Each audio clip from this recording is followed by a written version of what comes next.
Hi friends, welcome to Annam's Recipes.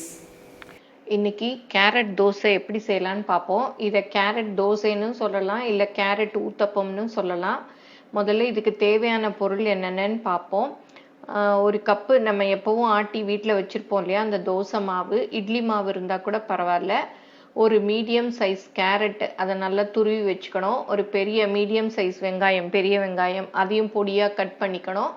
அப்புறம் பச்சை மிளகா ஒன்று, அதையும் பொடியாக கட் பண்ணிக்கணும். தேவையான அளவு உப்பு, இதோட கொத்தமல்லி இருந்தாலும் போட்டுக்கலாம், புதினா எது இருந்தாலும் இதோட பொடியாக கட் பண்ணி சேர்த்துக்கலாம்.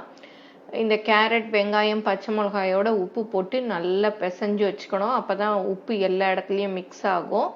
அப்புறம் நம்ம எப்போவும் ஊத்தப்பம் ஊற்றுவோம் இல்லையா, அந்த மாதிரி தோசைக்கல்ல காய வச்சு அதில் ஊத்தப்பம் ஊற்றி இந்த பிசைஞ்சு வச்சுருக்கோம் இல்லையா, அதெல்லாம் மேலே தூவி அப்படியே ஒரு மூடி போட்டு மூடி வேக வைக்கலாம், இல்லை சும்மா கூட வேக வைக்கலாம்.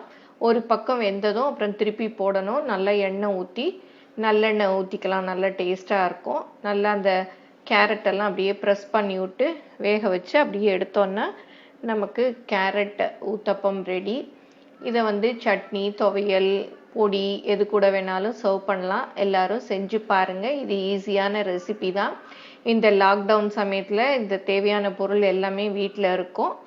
பிள்ளைங்களுக்கு செஞ்சு கொடுத்தா அவங்களும் விரும்பி சாப்பிடுவாங்க. செஞ்சு பார்த்துட்டு உங்கள் கமெண்ட்ஸை சொல்லுங்கள். தேங்க்யூ.